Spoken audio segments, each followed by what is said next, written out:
especialmente a los socios de este Ateneo, pero también a los que aún no lo son. Y les invito vivamente a que compartan con nosotros este proyecto.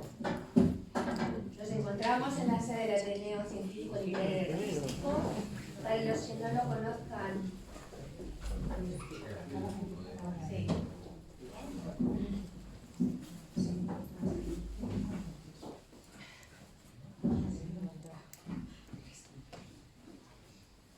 Decía que para los que no conozcan, el Ateneo está estructurado en una serie de secciones en las que participan los socios según sus intereses. Esta convocatoria que hoy nos reúne está propiciada por la sección del psicoanálisis, en la que participan alrededor de 40 personas casi en este momento. Hacemos dos tipos de trabajo en la sección: un trabajo de intención donde los participantes leen, hacemos lecturas, hacemos comentarios de textos, y luego hacemos un trabajo de extensión, que es justo lo que estamos haciendo ahora: abrir el trabajo que hacemos a la ciudad y hacerles ustedes partícipes de esto. Hoy vamos a hablar de Freud y del amor. Están conmigo en la mesa Enrique Gómez, participante de la sección de psicoanálisis, poeta recién inaugurado, nos presentado hace poquito su libro,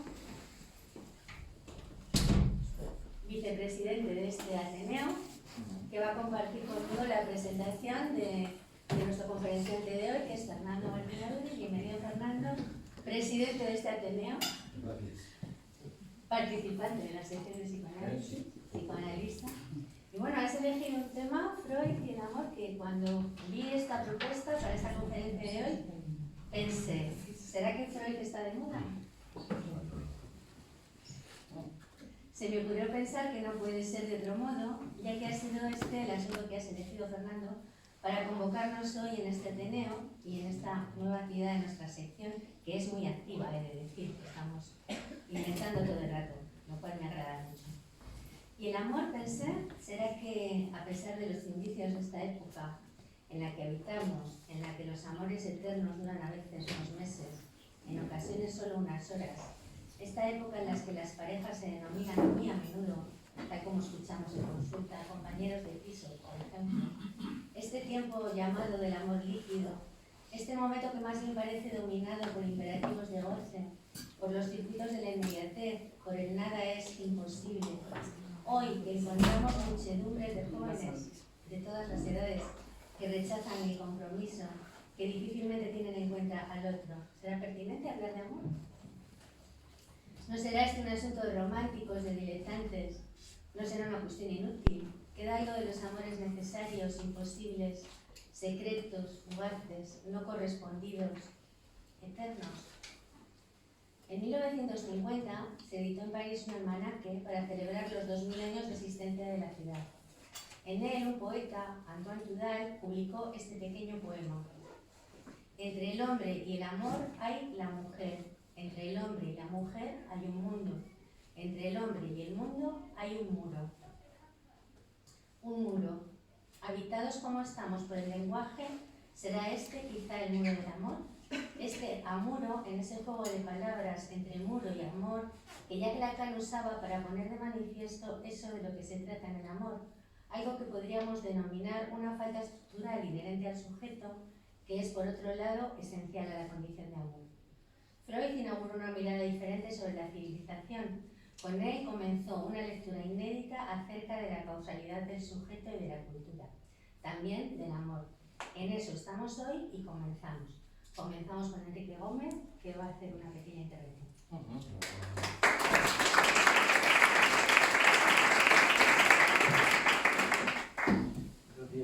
Gracias, Ángela. A todos ustedes de nuevo, breve como ha pedido el conferenciante.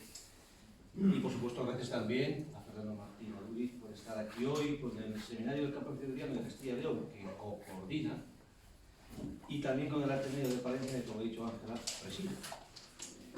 Me gusta habitualmente ver el Ateneo lleno de gente, como hoy. Gente que viene a oír hablar a otro de algo que le interesa, por ejemplo, de amor en una tarde de viernes.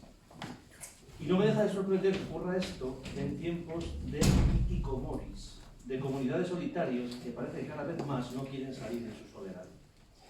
El Ateneo entonces me hace pensar en aquellos maravillosos salones del 18 francés, como el de Madame de Lambert, uno de los mejores, tan elegantes, cultos y refinados, todos con encajes y puntillas, en donde se juntaba la gente, los ciudadanos ilustrados del lenguaje, para hablar de literatura, de música, filosofía y de tantas otras cosas inútiles. Así veo yo a veces el Ateneo. Me sorprende que aún quieran venir a hablar sobre el amor, cuando unos científicos, incluso varios premios Nobel, 13, han adelantado ayer el reloj simbólico del Apocalipsis. Según ellos, quedan solo 100 segundos para el fin del mundo. Esto ha sido publicado ayer en El País Digital, no me lo estoy inventando y lo pueden consultar. Pero nosotros, ajenos a los agoreros, hoy venimos a hablar y a escuchar en silencio, a intentar poner palabras, que no siempre es sencillo, al interminable discurso del amor, al rumor interminable del amor, a uno de esos temas que son centrales en la vida de los seres humanos, y no me estoy refiriendo al fútbol. Bueno, no lo sé. Dijo Arrigo Sacchi, el famoso entrenador italiano, ese que tenía poco pelo, bueno, más bien no tenía nada, dijo que el fútbol es la cosa más importante de las cosas menos importantes. Pero antes Bill Shankly, entrenador del Liverpool, había sentenciado que el fútbol no era una cuestión de vida o muerte, que era mucho más que eso. Bueno, pienso que realmente el amor se encuentra dentro de estos asuntos que consideramos muy importantes dentro de lo importante, más cercano a lo que podemos considerar, es verdad que con cierto dramatismo, un asunto de vida o muerte para los hombres de carne y hueso que nacen, sufren y mueren, tal como decía Unamuno. Yo creo que algo de esto hay, de sentimiento trágico del amor me refiero. Algo tiene el amor, algo que da y quita, que valoramos con mucha pasión, el alfa y la omega de la existencia, utilizando palabras del poeta Shelley. Una de esas cosas trascendentales, trascendentes, como la amistad o el arte, que parecen tener un fin en sí mismas. En fin, un asunto del que llevan hablando los hombres desde siempre, desde que surgió el lenguaje tras el grito, cuando al grito me refiero, debía convertirse en demanda, pasar por el desfiladero de los significantes, como decía Lacan. Así surge precisamente el amor, pasando por las palabras. Podemos decir entonces que solo la luz quizás es más antigua que el amor. Es asunto universal que atraviesa todas las épocas y culturas. Hay textos amorosos, poemas, que están datados de hace más de 4.500 años en la época sumeria. Y desde ese momento, al menos, el ser humano no ha dejado de preocuparse por el amor y sus aledaños, también por el desamor, a veces sobre todo por el desamor. Se ha reflexionado sobre él, ha dado lugar a explicaciones de naturaleza mitológica, se le ha estudiado y analizado, llevamos toda la vida preguntándonos qué es, buscando una definición, y hasta lo hemos clasificado, también el amor lo hemos clasificado. Solo algunos pequeños ejemplos. En la Grecia clásica se hablaba de 3 o 4, 3, eros, filia, ágape. 4 también eran los tipos de amor de Henri Beyle, Stendhal, que lo denominaba además grave enfermedad al amor, o pasión inútil. El más importante de sus negocios, decía, el amor cortés de los trovadores medievales, el romántico del joven Werther por la hermosa Charlotte, un amor desgraciado y trágico, como ustedes seguro que conocen. También el amor de finales del siglo XX, que es el amor de afecto. ¿Recuerdan la frase? Qué bonito es el amor. Dice, sí, sobre todo el de hacer. Y el amor del siglo XXI, este amor, o este siglo, mejor dicho, anestésico, que asegura que el amor no duele. Así rezaba una noticia en el periódico de hace unos días. El amor no duele, no puede doler, cuando todos sabemos que si algo duele, eso es el amor. También en este siglo un amor vinculado a las dopaminas, a los circuitos cerebrales, el amor de la ciencia, el amor puramente orgánico. Pero no hay una ciencia sobre el eros, se lo aseguro. Solo hay una sed de amar. Y claro, el amor del psicoanálisis, que siempre es una mirada distinta a la de los saberes establecidos y que provoca una auténtica subversión en el campo del amor. La aparición del inconsciente freudiano cambió absolutamente la forma de abordar el tema amoroso y su función en la vida de los hombres. Un amor que desde Freud ya se les tendría que ver con la libido, con el yo, el superyo, el ello, con las palabras, el síntoma, las defensas neuróticas, la elección de objeto, la transferencia como una nueva forma de amor, etcétera, etcétera. He leído que Freud no es considerado un gran pensador sobre el amor y me ha sorprendido muchísimo. Me ha sorprendido porque más allá de sus textos más conocidos y relacionados con el amor, me refiero a aquellos que se enmarcan bajo el epígrafe de contribuciones a la psicología de la vida amorosa, si no me equivoco, Fernando. Por ejemplo, sobre un tipo particular de elección de objeto en el hombre, de 1910, sobre la más generalizada degradación de la vida amorosa, de 1912, o el tabú de la virginidad, de 1918. Más allá de esos textos, toda la obra de Freud, al menos lo que yo he leído, que no es mucho, está atravesada por el amor y las referencias al amoroso son numerosísimas en la mayor parte de sus textos. Como decía Ernest Young, que fue también su biógrafo, si alguna vez un hombre llegó a ganar, gracias a un ardiente aprendizaje, el derecho a hablar con autoridad de amor, ese hombre fue Freud. Veremos seguramente ahora con Fernando Martín Aduriz algo de lo que decía Sigmund Freud en estos textos que acabamos de citar y podrán comprobar la originalidad y la potencia intelectual del psicoanalista vienés, que siempre nos da una imagen también para el amor menos ideal de lo que nos parece, más próximo a lo real. También en el amor, tras Freud, el ser humano no termina de salir bien del todo en la foto. Y ya casi les dejo con Fernando Martín Aduriz, psicoanalista que también ha hablado muchas veces sobre el amor. Hace un año y medio, en mayo de 2018, impartió en el Ateneo un curso sobre el amor que se llamó Pareja, Elección, Celos, Separación. Era de aquellos cursos que denominábamos 151 minutos con... Y también ha escrito sobre este tema en sus columnas semanales en el diario Palentino, parte de ellas recogidas en su Mejor no comprender. Hay en este libro un capítulo, el 3, titulado El susto del amor, y en él nos habla, por ejemplo, de las parejas irresistibles, de las imposibles, de los amores fugaces, de los parásitos del amor, de los amores secretos y de su belleza, del inevitable mal de amores, amores inseguros, porque como él dice, nada más inseguro que el amor. En fin, les recomiendo estas lecturas llenas de sabiduría sobre el amor y sus espejismos. Yo vuelvo siempre que puedo a estos textos, encuentro en ellos la calma que me hace falta. Y no quiero olvidar el capítulo que dedica al amor en su penúltimo libro, La ansiedad que no cesa, en el 2018. Allí nos recuerda que la ansiedad acude a la casa del enamorado, son sus palabras, que vamos detrás del amor, pero que es una búsqueda interminable, porque nos empeñamos en encontrar algo perdido, perdido de antemano. Termino.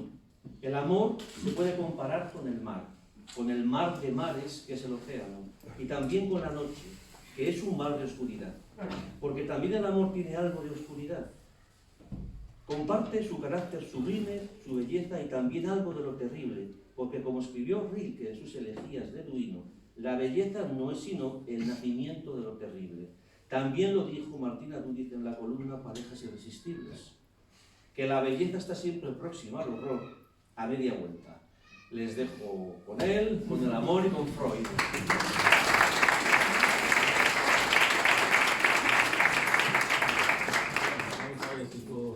Después de esto decir algo. Bueno, diré que el seminario del campo freudiano de Castilla y León, que es algo que hay en todas las comunidades de España, y hemos tenido la suerte desde el año 2005 de que también le tengamos aquí, dependemos del Departamento de Psicoanálisis de la Universidad de París 8, pues tiene a dos coordinadores, José María Álvarez, psicoanalista en Valladolid, atenista del Ateneo de Valencia.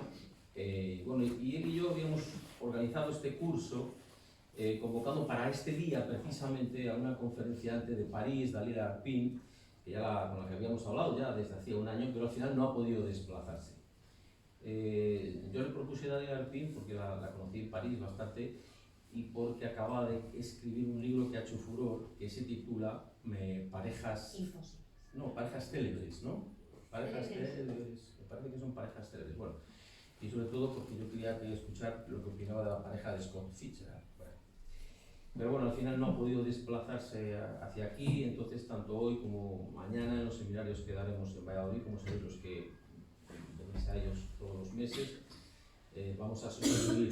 Yo me voy a ocupar de esta conferencia, que la suele dar el docente que da los seminarios el sábado, y José María va a ocuparse de la presentación clínica, lo que antes llamábamos presentación de enfermos. Recordaros que mañana todo es en el Hospital Río Ortega, no nos desplazamos al centro de acá. Bueno, agradezco poder hablar en la sede del Ateneo, porque quiero recordar que en el Ateneo de Palencia, digo en una conferencia, ya sé que hablo en unas asambleas, yo qué sé, pero que en el Ateneo de Palencia antes hablaron Unamuno, Valle Inclán y muchos otros personajes que hoy son escritores que leemos.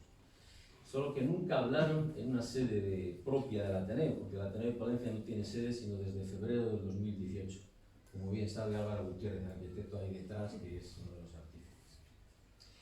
Sino que ellos hablaban en los espacios de la Sociedad Económica de Amigos del País, que había aglutinado a todos los ilustrados del siglo XIX de toda España, en lo que hoy es la Delegación de Hacienda. Bueno, recuerdo que para el Ateneo de Palencia me pedisteis otra conferencia, una sección de psicoanálisis, en la Casa Junco, que ahora se va a cerrar. Y fue hace 3 años, en abril del 2017, y se tituló Mal de Amores. Bueno, me he dado cuenta cuando me piden que dé una conferencia en el Hospital Río Ortega, que suelen dar la conferencia de los viernes para los MIR y los PI, que desde que antes estaba el manicomio en Villacián, he hablado 5 veces del amor, me di cuenta en la última. Una me pidieron del desamor, otra del amor infantil, bueno, no sé por qué me ha dado tanto me han pedido que me especializara en este asunto, pero sí he pensado que puede ser porque el amor, desde luego, ha sido causa de muchas conversaciones en mi práctica, ¿no? En mi trabajo como psicoanalista, con personas de todas las edades y condición sexual. Siempre explico que se tiene marginado, porque los adultos olvidan su infancia, por las mejores razones, pero se tiene marginado el concepto de enamoramiento infantil. Les pregunto a ese adulto, ¿usted se enamoró cuando era niño? No, yo no. Pero sabemos que eso que se llama el trastorno de déficit de atención, hemos visto clínicamente que tiene que ver con que el niño no es que no atienda, porque tenga falta de la serotonina, no atiende porque está enamorado. Y cuando digo de todas las edades, bueno, pues porque también cada vez más escuchamos a personas un poco más mayores que nosotros que tienen problemas de amor. Y además los problemas de amor atraviesan todas las condiciones sexuales. Bueno, quiero recordar también que el amor, el deseo y el goce han sido objeto de un cursus del seminario en Casa Junco, ¿no? En el año 2013, por ahí. Bueno, pero añadiré que la otra psiquiatría, que es, como sabéis muchos, la psiquiatría que se opone a la psiquiatría biologicista, a la psiquiatría de la receta, a la psiquiatría del tómate la píldora y calla, un movimiento que crece y crece y que está lleno de jóvenes psiquiatras en toda España y en toda Sudamérica, lo he podido comprobar en marzo cuando fui a presentar mi libro a Buenos Aires. Bueno, pues la otra psiquiatría va a tener unas jornadas anuales que las hace, bueno, depende, a veces en Valladolid, a veces en Galicia, esta vez van a ser en Valladolid, y van a llevar el título, que creo que me ha fusilado Carreño, El amor y las relaciones en la época del Tinder. Bueno, he titulado El amor y Freud porque Sigmund Freud, el genio vienés, partió de lo esencial que hoy sabemos del amor. No fue un gran pensador del amor porque estaba en contra del pensar, estaba en otra posición. El clínico no piensa, eso se lo dejamos a Descartes. Y del encuentro siempre traumático con la sexualidad. Esto lo hemos tenido en la conferencia de Manolo Fernández Blanco hace muy poco, él lo explicó muy bien, pero es verdad que la sexualidad nos la encontramos, nos descubre, es como una herida que irrumpe desde el inicio de la vida. La sexualidad, por supuesto, no empieza en la noche de bodas, como todos sabemos. Y esa irrupción de la sexualidad deja una huella, siempre, deja una marca, pero que esa huella y esa marca inicia la inercia de la repetición de goce para todos nosotros durante toda nuestra vida. Esa marca, esa inercia de nuestro modo de goce, nosotros tenemos un nombre para nombrarlo, Freud no lo nombró así, lo nombra después Lacan, que es el fantasma fundamental. Es decir, la fantasía que permite o no la satisfacción sexual. para aclarar un poco el concepto de fantasma rápidamente, decir que hay un libro que hace furor, que son 40, 50 o 60, no sé cuántas son, sombras de Grey. Un libro que si precisamente ha sido bestseller, hay que recordar, lo ha sido porque como es precisamente un catálogo de fantasmas, de fantasías sexuales, es muy difícil que el lector no se reconozca en ninguna de ellas. Esto ya lo tenemos claro. Bien, también porque no existe un saber previo de la sexualidad ni un manual único. Los que han estudiado psicología del bebé sí saben eso que las abuelas llaman las mañas del bebé para producirse placer. Es decir, para aliviar sus tensiones displacenteras y para manipular a los adultos que le rodean. Ahí empieza la sexualidad. También porque en 1905 Freud publica un libro extraordinario que se adelanta 100 años a la teoría queer, diversidad de las identidades sexuales que hoy polarizan el debate binario, por otro lado, entre binarismo o no binarismo. Es decir, partir de que solamente hay dos sexos, masculino y femenino, o ampliar el abanico para decir que las identidades sexuales pueden ser muchas más. Es evidente que nosotros coincidimos con la teoría queer y ahora voy a explicar por qué. Bien, este libro se llama 3 ensayos para una teoría sexual. Bueno, yo no me canso de proponer la lectura de este libro porque realmente ahí está prácticamente todo. No sé las veces que ya la habremos leído, pero empezamos a estudiar en los años 80, bueno, empezamos a estudiar en los años 70, finales de los 70, a escondidas. Bueno, básicamente, lo que Freud propone en 3 ensayos para una teoría sexual es tener en cuenta que, en lo referente al objeto sexual que se elige, como en lo referente al fin sexual, ¿cuál es el fin de la sexualidad? No hay un único fin y no hay un único objeto que lo marca la anatomía. Es decir, hay diversidad. Por lo tanto, al no haber un único objeto sexual universal, es decir, no hay la persona del otro sexo a quien hay que dirigir la actividad sexual, porque no siempre es persona del otro sexo, y porque no siempre, como vamos a ir viendo, el amor puede dirigirse afuera del propio sujeto, ni la sexualidad tiene en todas las personas tampoco idéntica finalidad, ni mucho menos, esto es lo que nos diferencia de toda una teoría, existe el instinto sexual. Eso sí que existe en los animales. En el Homo sapiens, los efectos del lenguaje son no de signo, sino de lenguaje de significantes. Esto quiere decir que hay siempre en nuestro lenguaje la equivocidad. No es la univocidad del signo. El signo quiere decir una cosa para otra persona, para alguien a quien la teoría de la comunicación, un emisor y un receptor. Pero el lenguaje del ser humano es un lenguaje equívoco. Esto es lo que hace que siempre tengamos en nuestras conversaciones y nuestros enfados malentendidos y sobreentendidos. Es la base del teléfono escacharrado. Es la base del Babel de las lenguas que habitamos. Por lo tanto, no se puede decir que la sexualidad es algo natural. Esto a veces se dice mucho. Y ha producido las peores cosas. Por tanto, la sexualidad no es susceptible de educación, y mucho menos de reeducación. La educación sexual puede reducirse, por tanto, está bien, a una información referente a la anatomía y a la función de los órganos genitales. Es decir, decirle al niño lo que ya sabe.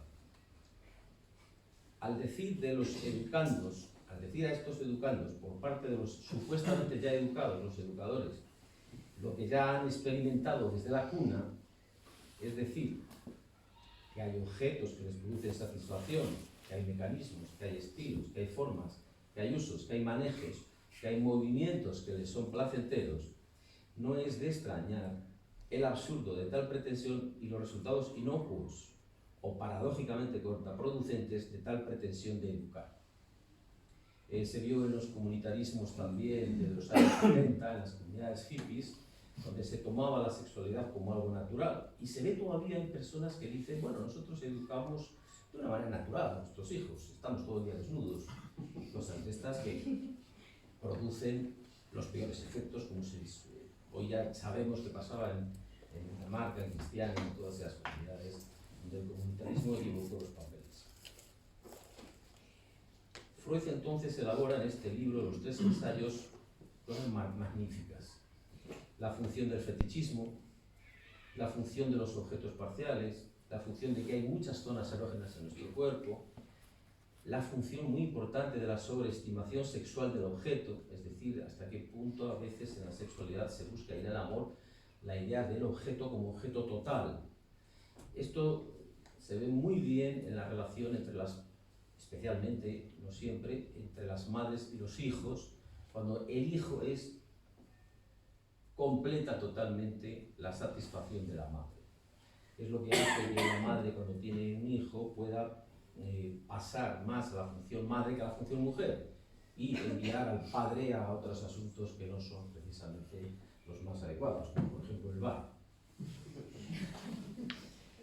Freud habla también del sadismo y del masoquismo. El sadismo y el masoquismo había sido conceptualizado en 1886 por el gran Richard von Krafft-Ebing.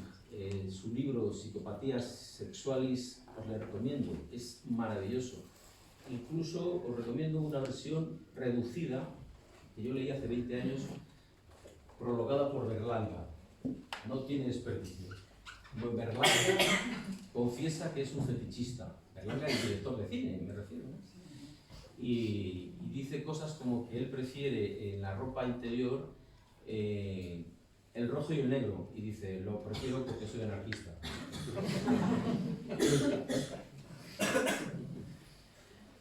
Y bien, Freud habla también de algo muy importante que sucede mucho en la sexualidad, que es el exhibicionismo, el voyeurismo y la función del voyeur, que Sartre la estudia muy bien en su texto sobre habla de la mirada, y anda muy bien desorientado Sartre, porque estaba mucho mejor orientado Freud para saber lo que busca siempre el voyeur, o lo que busca el exhibicionista, ¿no?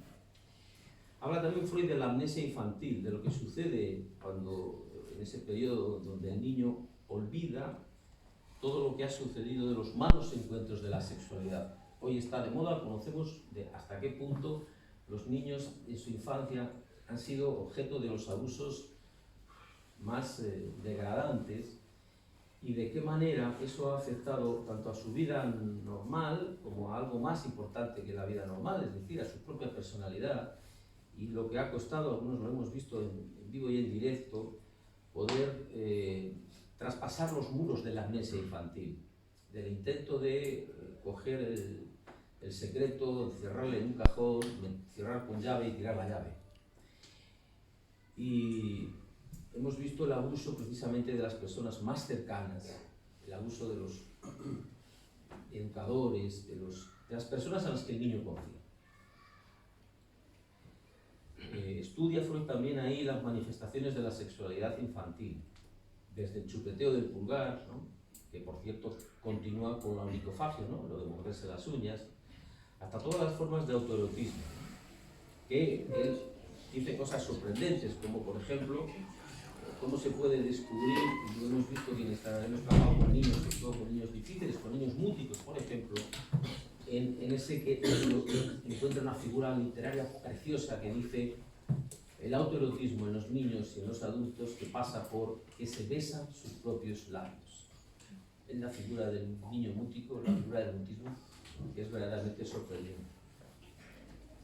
Habla de todo lo que es la investigación sexual infantil, que si conocemos exactamente en qué consiste, desdramatizaría mucho de qué manera a veces encontramos a los niños investigando, y eso a veces cae sobre ellos con un manto de culpa. La investigación sexual infantil es una etapa absolutamente que hay que atravesar. También habla de las fuentes de la sexualidad infantil, y luego finaliza con la metamorfosis de la pubertad, es decir, todo lo que sucede a partir del encuentro con la niña con la menstruación, y el niño con el crecimiento de los caracteres sexuales secundarios. Pero es al final del texto cuando Freud efectúa una síntesis que contiene lo esencial de su investigación. Y ahí da una noción que es esencial para entender por qué decimos que la teoría queer, tan de moda, coincide con lo que ya Freud descubre en 1905. Él dice esto, dice, el niño es un perverso polimorfo. Es decir, que si a un niño en determinadas etapas de su vida se le puede seducir, es precisamente porque puede hacer poliformismo perverso. Es decir, puede ser inducido a toda clase de extralimitaciones sexuales. Bueno, Freud también dice porque no está arraigado en él. Bueno, depende de las traducciones. La traducción alemana dice una cosa, la traducción inglesa dice otra, pero en unos casos es lo mismo. Vergüenza y pudor, aunque no es lo mismo, y hay que aclararlo mucho, no tiene el concepto de vergüenza, no ha adquirido el pudor, tampoco la repugnancia, dice en un caso, el asco en otro, pero sobre todo la moral.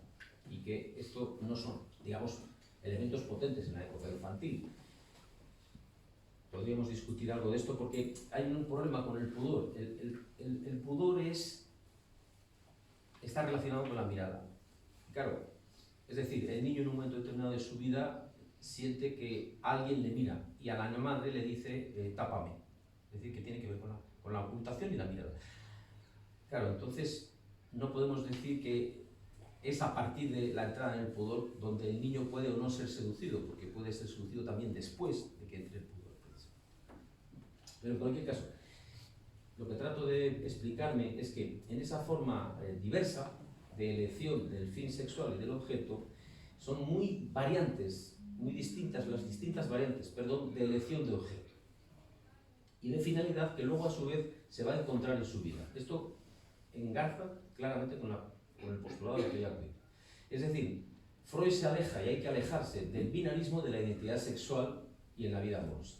Es decir, ir más allá de la anatomía, es decir, para decidir si un hombre es hombre o es mujer, no hay que mirar carne de identidad. Hay que escucharle. Hay que escucharle primero. Y entonces, a partir de ahí decidimos. Con la edad pasa lo mismo. Pero, bien, esto quiere decir también que en la vida amorosa pasa otro tanto lo mismo. Y podemos tener identidades sexuales hetero, masculina o femenina, homo, masculina o femenina, bisexual, podemos tener una identidad sexual asexual, y luego hay hasta 42 identidades sexuales que cuando lo aprendimos en aquel famoso congreso de Madrid nos quedamos,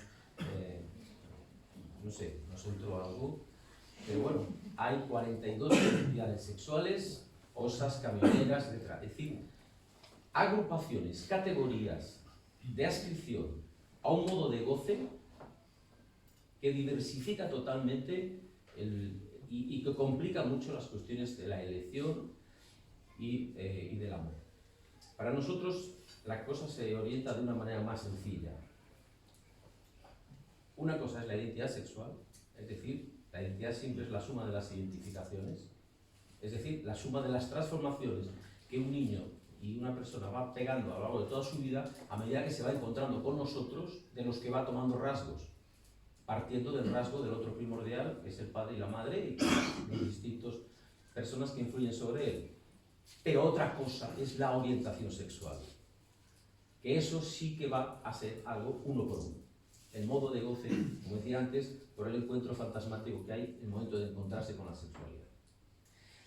Pero hay que recordar que, por lo tanto, no tenemos nada que decir respecto a la sexualidad y al amor, ni en los genes, como se publicita en algunos, ni en la biología, ni en la genética, sino que es la cultura. El encuentro con el otro con mayúsculas, lo que enmarca nuestra vida amorosa. Ni en el cerebro, pues el inconsciente y el cerebro no tienen nada en común. Bueno, después de los 3 ensayos, Freud habla del amor propio. Y esto es de una candente actualidad para todos nosotros. Lo titula un trabajo Introducción al narcisismo. Lo define rápidamente cuando dice la elección del objeto amoroso es el propio cuerpo. ese término de narcisismo, bueno, empieza diciendo que es de Nack, 1898, que en realidad es de Ellis, luego dice una nota de página de 1898, no 99. Pero bueno, se explica rápidamente. En el mito de Narciso, ¿no? Conocemos todos de la mitología. Narciso va todos los días al lago, abajo está una ninfa, la ninfa Eco, y Narciso va y mira el lago. Eco está encantada, ¿no? Que llegue Narciso y dice, viene a verme a mí. Esto pasa mucho en nuestra vida amorosa, ¿no? Viene a verme a mí. La chica se acicala, se prepara, ¿no? 3 horas de peluquería, 4 de no sé qué. Llega y dice, viene a hablar conmigo. Pero ha ligado con un Narciso que se sienta enfrente y se dedica toda la cena a hablar de sus éxitos profesionales. Lo que le pasa en el mito a Narciso con Eco. Que la pobre Eco está allá abajo mirando, pero en realidad es un trampantojo, vamos a decir. Narciso lo que hace es estar enamorado de su imagen reflejada en el lago. Eso es el narcisismo. Bien. Este es el gran obstáculo amoroso. Es decir, porque el cuerpo del otro puede tomar el relevo del propio y así ampliar las astucias incansables del amor propio, por decir la frase magnífica del agua, uno de sus aforismos. Astucias incansables del amor propio. Es decir, que podemos amar, hacer que amamos al otro, pero si el otro no es sino un relevo de nuestra propia imagen, porque estamos con alguien a quien hemos elegido porque se nos parece mucho, o si amamos a nuestros hijos porque se nos parecen mucho, o si amamos mucho a nuestros amigos porque tenemos con ellos muchos lazos en común, esas son las astucias incansables del amor propio. Que aparentemente amamos al otro, pero no hacemos sino amarnos a nosotros mismos. Esto en la forma extrema y depurada del sujeto narcisista se ve muy bien. Hay que decir que a la larga en su vida, como sabemos clínicamente, es unas personas que sufren mucho, porque al final el narcisismo no es sino una cárcel para el propio narcisista, que nunca toca, no al sentido de los números primos, como decimos, que nunca pueden tocar al otro y no pueden hacer contacto con el otro, sino en otro sentido, en el sentido peor, en el sentido de que son insufribles, voy a decirlo rápido.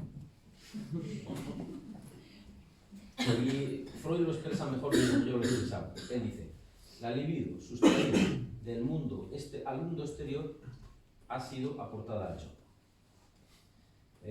Nosotros en bromas decimos, como cuando alguien va a hablar hay 3 formas ante un difunto, ¿no? Es yo y el difunto, yo o el difunto. Si habla del difunto, todo está bien. Si habla yo y el difunto, mi vida junto al difunto, nos conocimos, ya no digamos que ante el difunto solo habla de sí mismo. Para mí la muerte es... Bueno, entre los desarrollos freudianos en ese texto de Introducción al narcisismo destacaré los caminos que abre para rodear el concepto que son. Por ejemplo, 1. Habla del narcisista como aquel que está observando la enfermedad orgánica. Es decir, el desinterés amoroso que puede llegar a tener alguien cuando le duele algo o cuando está enfermo. Este punto clínico, bueno, aquí hay médicos y enfermeros que estarán de acuerdo conmigo, de qué manera podemos ver claramente que por más que haya alguien al lado que le está amando o que en ese momento no tiene ningún gesto, no tiene ninguna posibilidad de tener la más mínima empatía con nadie, porque en ese momento el cuerpo propio focaliza todo su amor y todo su cuidado. Es verdad que también está la cuestión de la necesidad, pero para nosotros la necesidad no tiene demasiado peso, como sabemos, la demanda no tiene peso, lo que nos importa siempre es el deseo, porque no se hace nada por necesidad, como sabemos también, nos han enseñado las anorésicas o los gastrónomos, mientras se quiera comer. Se come por apetito, no por necesidad. Bueno, la segunda cosa que dice es la hipocondría. Es decir, que se concentra todo el amor que debería dirigirse hacia el exterior, hacia el órgano también, pero en este caso, hacia el órgano supuestamente dañado. Freud ahí tiene una intuición absolutamente genial. Y es lo que hay que saber para sacar al hipocondríaco de los laberintos en los que se mete, que son muchos además, ¿no? Y a una persona se la puede sacar de un laberinto, porque de un laberinto se sale, donde no se sale es de una línea recta. Lo digo con toda la carga de profundidad. Y también, en tercer lugar, habla en general, dice, de la vida erótica. Habla de la vida erótica, dice la elección de pareja, la elección de objeto, puede ser conforme a rasgos de la propia persona, de la propia imagen. Es decir, demuestran buscarse a sí mismos como objeto erótico en el otro. Esto no en todos los casos, pero en muchos de los casos de las elecciones de pareja homosexual se ven muy bien, porque son como dos gotas de agua. Y precisamente hacen la elección de objeto homosexual porque el objeto homosexual mantiene en la forma, al menos, las mismas características y en la posesión de los mismos órganos. Es este asunto muy decisivo en nuestro momento. Para mí, el asunto del amor propio está caracterizado enteramente por una epidemia mucho mayor que la del coronavirus, una epidemia generalizada, lo que no sé cómo solucionar eso, no sé cuántas ciudades habría que... de la enfermedad del amor propio. Y estos días se ve precisamente en los llamados propósitos de Año Nuevo. Yo fui a la radio y también me quería leer a la televisión el otro día, era para decir que había el lunes más triste del año y no sé qué, que había que hablar de... No sabía que había un día tan triste como el del pobre 20 de enero. Pero es verdad que me dijeron, hable usted porque resulta que parece ser que los propósitos que se hacen para primeros de año, el día 20 ya se sabe que no se han cumplido. Yo tampoco sabía que tan rápido se podía abandonar el gimnasio. Finalmente, a mí me parece que lo que es decisivo en esto es lo siguiente. Los propósitos del sujeto de nuestra época son narcisistas, individualistas feroces. No hay propósitos de vamos a ver si conseguimos que nuestra asociación pite mejor. Son que mi cuerpo vaya mejor, que tenga más idiomas, que deje de fumar, que me cuide mejor, etc. Y que el gimnasio me permita una imagen. Quiero decir que el individualismo en nuestra época es muy importante porque gana la partida al asociacionismo, pues, y está de moda también, hablan de la marca individual. Ya es el colmo. Deje su marca, hágase su marca, tenga su logo. Y toda la autopromoción que se imponen, parece ser, en el combate comercial, y entonces, bueno, pues está claro que nuestra época es la época del ascenso del objeto frente a la caída del ideal. Venimos de una época donde el ideal tenía su lugar y estamos en una época donde el objeto triunfa, y sobre todo el objeto, mirad, que Instagram triunfa totalmente. Bueno, en la vida amorosa la presencia del narcisismo, del culto al cuerpo, del culto a la propia personalidad, encierra a cada quien, como he dicho antes, en una cárcel. Y desde luego solo puede dirigirse a ese espejo, a ese lago inoaico, que espera que un día su narciso pueda dirigirse de verdad a ella o a él. La queja de mujeres que viven y sufren a sujetos narcisistas encantados de haberse conocido aumenta en nuestro tiempo, cuando precisamente esa empresa la inician en la educación de los niños. Estos adultos que hacen de sus infantes una prolongación de su yo, y así se cumple también esta idea freudiana en este mismo texto de Introducción al Narcisismo que llama His Majesty the Baby, Su Majestad el Niño. Al niño, dice Freud, se le intenta evitar el peso de la cultura, se le intentan postergar los límites y las condiciones con la excusa de que ya habrá tiempo para que sufra, y con la trampa de por medio de las proyecciones de los adultos que se ven reflejados en el niño y que quisieran evitarse a sí mismos las reglas que en su vida tuvieron que aceptar, renunciando al placer y aceptando la ley y la civilización. Freud lo llama la resurrección del narcisismo de los padres. Siguiente punto, amor y elección de pareja. Bueno, escogemos a nuestra pareja según 5 modelos. Freud se centra en los 2 primeros modelos en esta introducción al narcisismo. Elegimos a nuestra pareja, en primer lugar, por el modelo de apoyo, es decir, de buscar una pareja que sea el relevo del padre o de la madre o de las figuras que en la vida han servido de apoyo, de protección o de sostén. Esto se ve también muy bien cuando los padres a la mujer le dicen: mamá, trae las zapatillas. El segundo modelo es el modelo narcisista. Es decir, ya lo he hablado, alguien idéntico en rasgos físicos o intelectuales, o bien del lado del yo ideal, es decir, tal como se hubiera querido llegar a ser. Es decir, que todas las demandas de amor, de deseo y de goce van a estar entonces implicadas en función de las razones de esta elección de pareja. Hay que saber siempre, porque nos quejamos mucho de nuestra pareja, pero lo primero que hay que verificar es la verdadera razón por la cual la elegimos. Bueno, los otros tres modelos que Freud no les dice, les digo rápido para tener una cierta idea, pero nada más. Elegimos a nuestra pareja en tercer lugar, bajo el prisma de la elección fantasmática, es decir, que mis fantasías y las suyas se complementen o se suplementen, daría lo mismo. Y esto es lo que a algunos les hace pensar que para elegir una pareja primero hay que saber cuál es el fantasma del otro, pero saber cuál es el fantasma lleva su tiempo, no es tan sencillo. En cuarto lugar estaría la elección sintomática. Esta elección está marcada porque el síntoma en el propio cuerpo hace que eso sea lo que se elige. Y la quinta es un descubrimiento maravilloso de Miller, que es el modelo partener-síntoma. Es decir, el amor proyecta al síntoma no al adentro sino al afuera. Es decir, se elige la pareja que coincide exactamente con mi síntoma. Bien. Quiero aclarar una cosa sobre el asunto de la iniciativa en el amor, que se pregunta mucho quién toma la decisión de ir a por el otro sexo, y Freud trabaja un poquito eso. A por el otro sexo o a por la otra pareja del mismo sexo. Es decir, respecto al problema de la actividad-pasividad. La actividad siempre se ha escrito del lado masculino, la pasividad del lado femenino. Simone de Beauvoir lo empieza explicando en su gran texto del segundo sexo, y casi todas las feministas hablan de eso.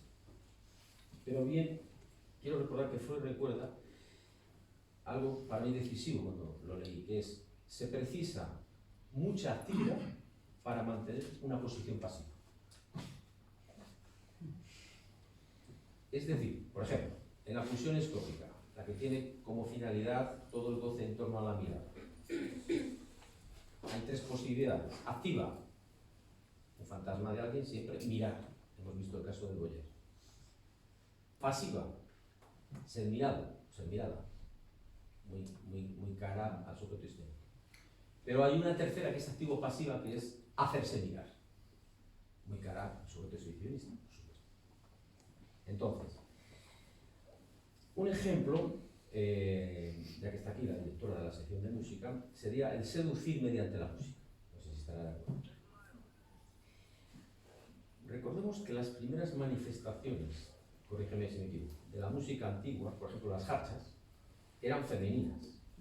Me he quedado maravillado con una y la tengo siempre ahí. Dice así, no sé la música, de esta manera. Es fuerte, ¿eh? Amiguito, decídete, ven a tomarme, bésame la boca, apriétame los pechos, junta, ajorca y arracada, mi marido está ocupado. La edad. Bueno, con esto cierro el paréntesis de la actividad. Sí, porque también es actual.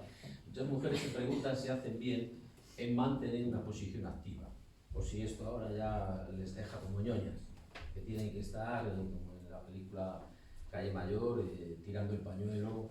Bueno, ahora el pañuelo no es el sistema es mover el Tinder hacia la derecha o hacia la izquierda. Pero da lo mismo. Es nuestra época, tenemos que estar en la subjetividad de nuestra época. Ahora no, si alguien va por la calle de baño y le tira el pañuelo, yo creo que o lo podemos hacer un día para reírnos un poco. Hacemos una prueba, participamos unos cuantos, vamos por la derecha, por la izquierda, buenos días, buenos días, y tiramos uno. Entonces, esa era la práctica, Sari me corregirá, era la práctica de los usos amorosos de las pequeñas ciudades. No había... Yo no he llegado a lo del pañuelo, O sea, lo he leído en las novelas. ¿Novela amorosa? Pero lo de la derecha y la izquierda lo leí, eso sabes. Pero lo del mayor arriba, pero del pañuelo nada. Bueno, voy a hablar de la condición de goce, que tú lo has mencionado antes. La condición de goce es un texto precioso de Freud, donde viene a decir rápidamente. Él lo ve desde el punto de vista del hombre hacia la mujer. Tendríamos que cambiar. Bueno, él dice, 1910, él dice, algunos hombres, para poder llegar a la satisfacción sexual, tienen una serie de condiciones de goce. Muy bien.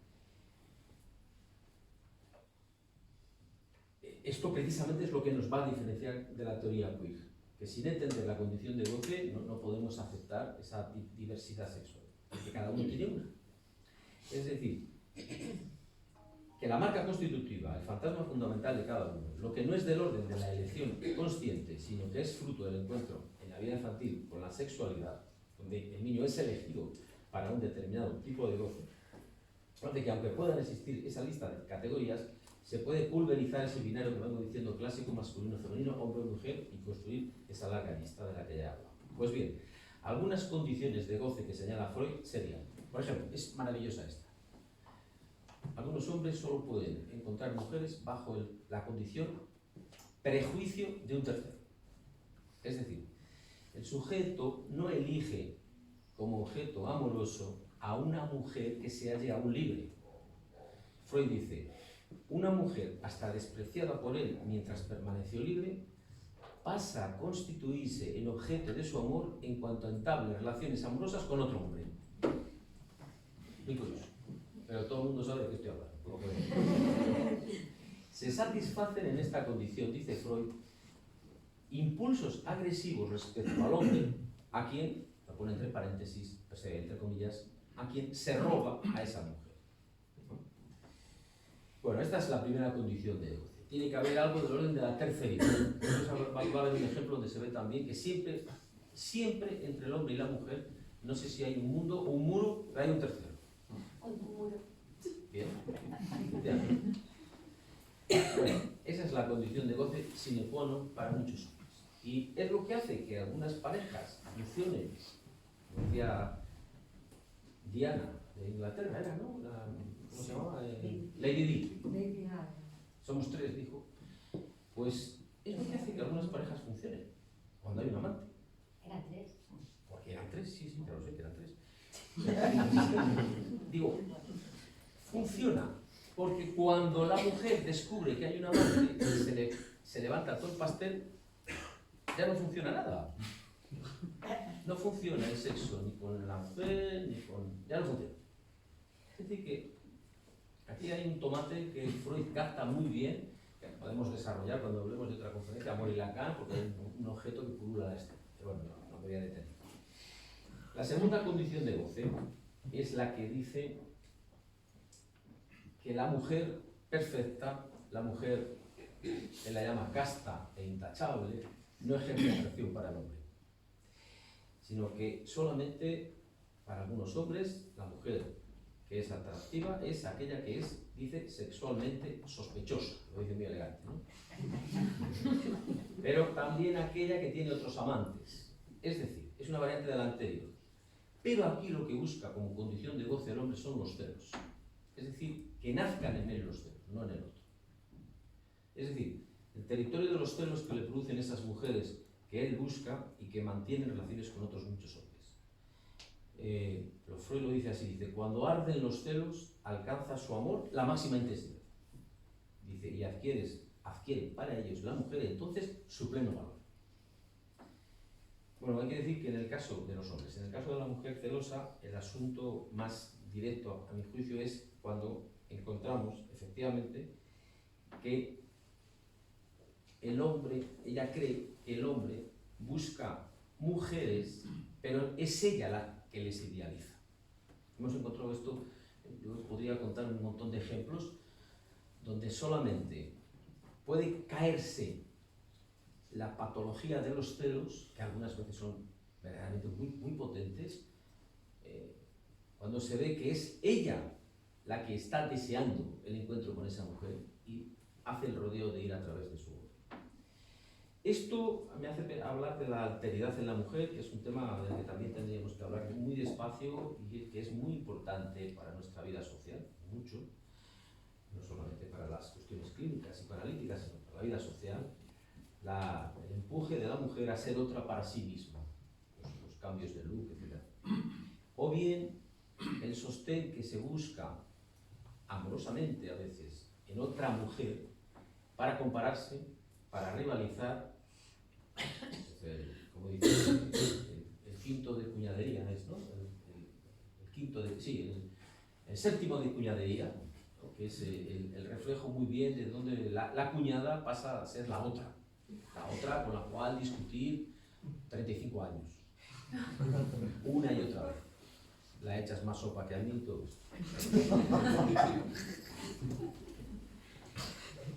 Bueno, diré que un ejemplo paradigmático de nuestra época de inteligente y educada resolución de un conflicto amoroso, para mí la mejor fórmula que he visto, lo ejemplifica una pareja formada por el escritor y cineasta David Trueba con la actriz Ariadna Gil, y la aceptación y animación a que la empuja, con quien tiene 3 hijos, para que, puesto que, cariño, te has enamorado y el amor solo pasa una vez, le dice, o dos, pues vive tu amor. Esto es reprochado en otro libro.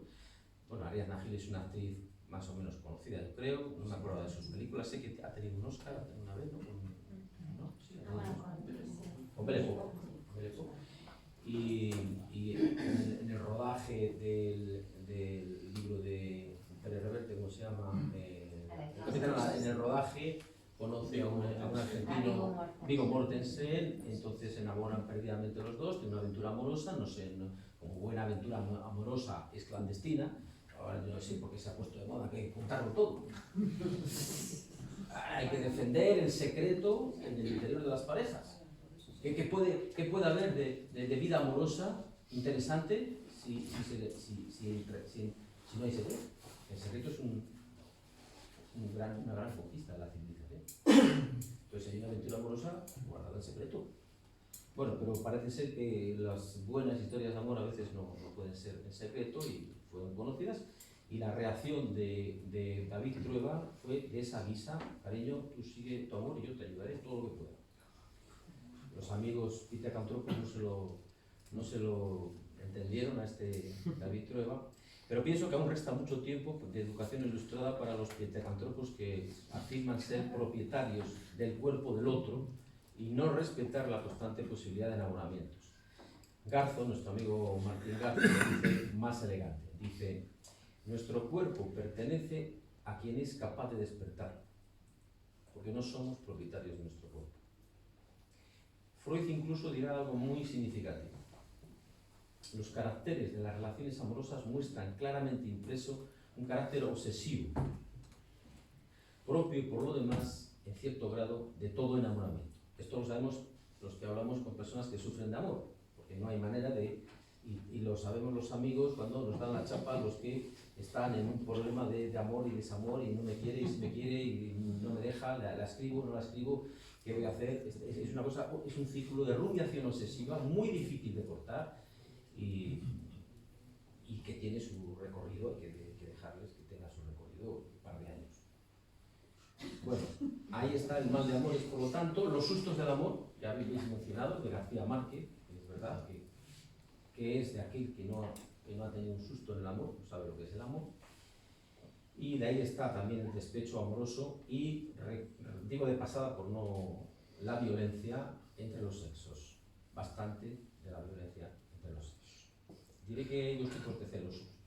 Los normales, todos nosotros, edípicos, es decir, donde está en juego siempre esa terceridad, y los patológicos. Los patológicos son celos del paranoico, porque el paranoico tiene un axioma, hay un otro que quiere perjudicarme y encuentra precisamente la figura de el otro se lo hace con mi pareja, el caldo de cultivo para pasar al acto, especialmente en la llamada violencia de género, que no está.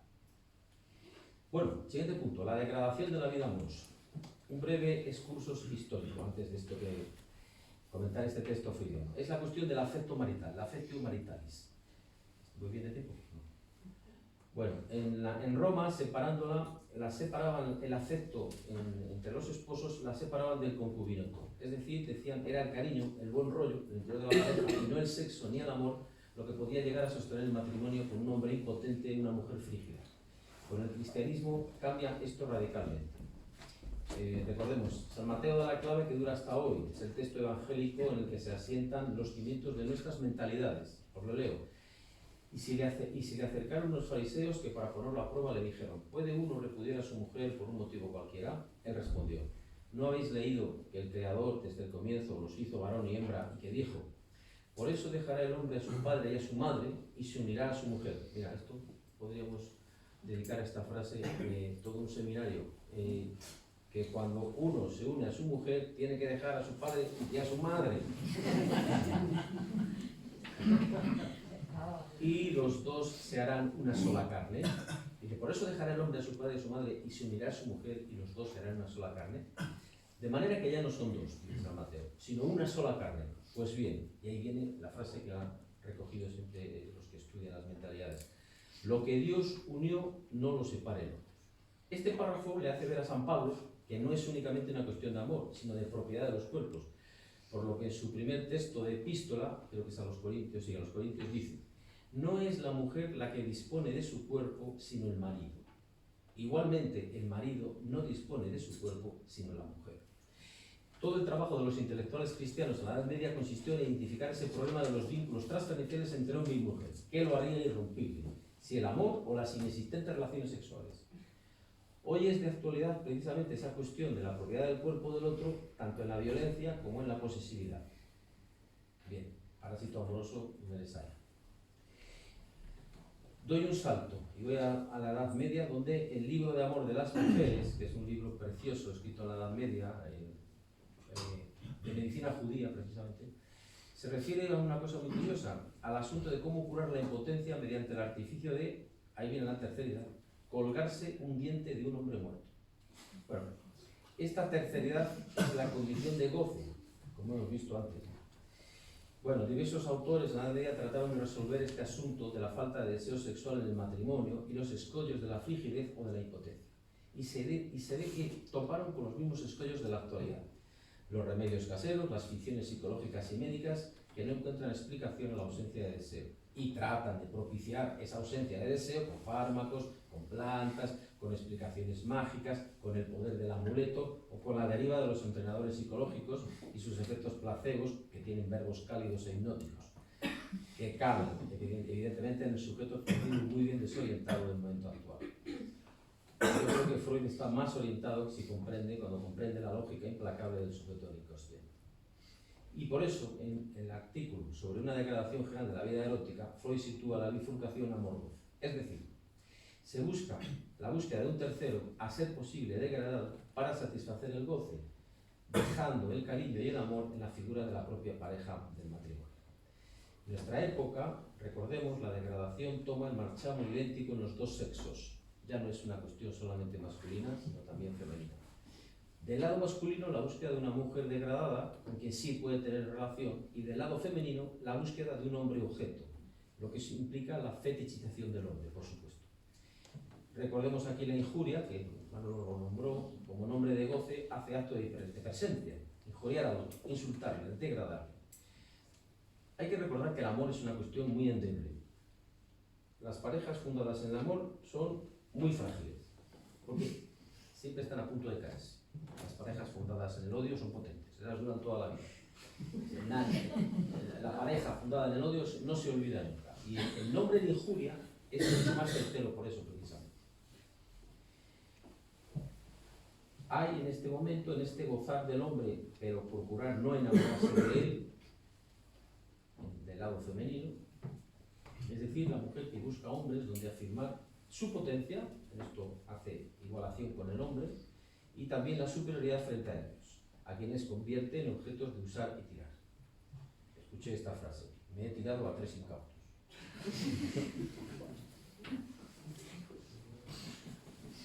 Bueno, yo quiero decir que las condiciones de amor, en ellas siempre se formula una demanda. Hay que recordar esto. Es decir, se le pide algo al otro. Siempre. Cuando el amor que se le pide es correspondido hasta la fusión, entonces estamos en el uno. Este es el término filosófico que es muy potente también. Es la misma carta que acabamos de leer que decía San Mateo. Pero hay que saber que cuando se está en el uno, se mata el deseo. Puede haber amor, pero sin deseo. Y lo que aparece es aburrimiento. Odio recocido a fuego lento. El odio recocido a fuego lento típico del claustro de profesores. Es decir, que se monta una escena que aparentemente es maravillosa el día de la boda, la luna de miel, etc., pero sabemos que eso va a una deriva cuando los amantes tratan de buscar que el otro sea fusional. Hay que intentar, ya sabéis que el gran desarrollo, lo cuento muchas veces, el gran desarrollo en las muñecas sexuales de la actualidad ya han conseguido unos desarrollos brillantes en todos los sentidos, en textura de la piel, en imitación de los gestos sexuales, Y los muñecos también. Sí, los muñecos también. Sí. Muñecas y muñecos, otros y otras.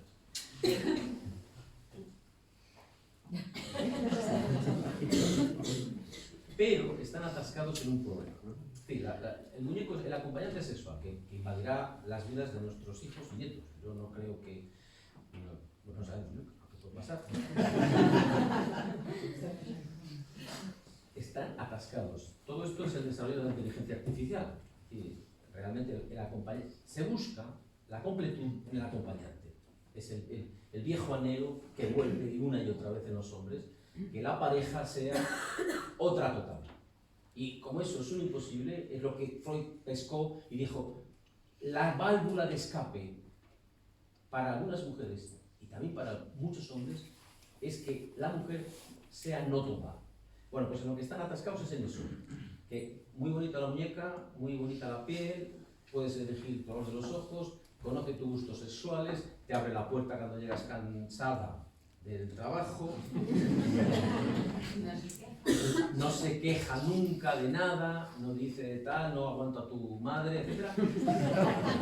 Pero están atascados en un problema que no logra resolver la inteligencia artificial, basada en el binarismo, que es que no discuten. Y, evidentemente, que es un matrimonio sin discusión, que es una pareja que no discute 100 veces al día. Nada. Es decir, eso es lo que digo, matar el deseo. Fusionar es matar el deseo. Por otro lado, el goce es inasible, es insistente, es exigente, porque no pide la presencia del otro como en el amor, pero sí pide saber si el otro goza, y sobre todo, si en ese goce hay amor. Los adolescentes lo dicen de otra manera, dicen, van a lo que van, es decir, hacen la tautología, que no tiene salida, ¿no? Y yo siempre les pregunto, ¿qué es a qué van? A lo que van. Ya, tú me tienes que aclarar un poco más eso. Es decir, la pregunta sería, cuando tú gozas, ¿me quieres o no me quieres? Es decir, porque el amor está a caballo entre el deseo y el goce. Hay que transitar por el camino del amor si queremos gozo. Freud recorre el camino inverso. Freud dice, el goce se encuentra en el propio cuerpo y hay que pasar a través del amor, del otro a quien amamos, para encontrar el deseo, para convertirlo en un objeto de deseo. Es decir, repito, cuando en el amor se busca la fusión en uno, eso mata el deseo. Es por eso que en la antesala del encuentro amoroso hay amantes que precisan, justo antes de tener relaciones sexuales, buscan siempre la injuria, el maltrato, la discusión, la bronca, en lo que ellos llaman la gran escena. Siempre me tienes que montar una escena. O sea, cuando vamos a hacer relaciones, ya sé que las vamos a tener, porque antes me has montado una escena. Es decir, es un circuito fijo que hace unas cuantas permutaciones, es topológico, pero van cambiando los lugares, pero se repiten con precisión matemática los mismos efectos, porque se trata, en el fondo, de estar con alguien diferente, de asegurarse de que el otro no soy yo, de que el otro es diferente. Para, sabiéndose distintos, desearse y poder uno ir al encuentro del otro. Es por eso que siempre hay un cierto componente agresivo en toda la sexualidad. Es por eso que se estancaron con la educación sexual, precisamente, que acabó siendo meramente decirles a los chavales lo que ya sabían. Finalmente, es verdad, hayamos perdido de antemano. Por efecto del lenguaje buscamos eso perdido y por eso hay deseo. Hay deseo cuando hay falta. Tenía pensado hablar del amor de transferencia, pero como quiero ser a lo Gracián, lo más breve, porque me aburren las conferencias largas y ya me estoy quedando a aburrir, Voy a ir a lo último, que es algo que tenía pensado como final y que creo que les va a gustar, tanto al experto en aves que me ha presentado hoy, el vicepresidente del Ateneo, como a la directora de la sección de música, Luisa, ahí presente. A ver si os gusta cómo voy a acabar la conferencia. Lo he descubierto en un texto que se titula Seducir de oídas. Porque es algo que rompe toda idea de normalidad y de naturalismo en el amor y en el sexo, y que impone las tesis freudianas de la sexualidad como el resultado del encuentro con el otro, con el lugar donde están los significantes, todo el arsenal cultural. Es un documental de David Attenborough, que lo conoceréis, premio Príncipe de Asturias en Ciencias Sociales en 2009, es un biólogo y divulgador científico. Yo creo que este autor no dispone del instrumental freudiano como nosotros y no ha logrado ver el alcance que para nuestra posición como psicoanalistas y nuestro trabajo tiene lo que él descubre. Él graba un documental en un bosque australiano.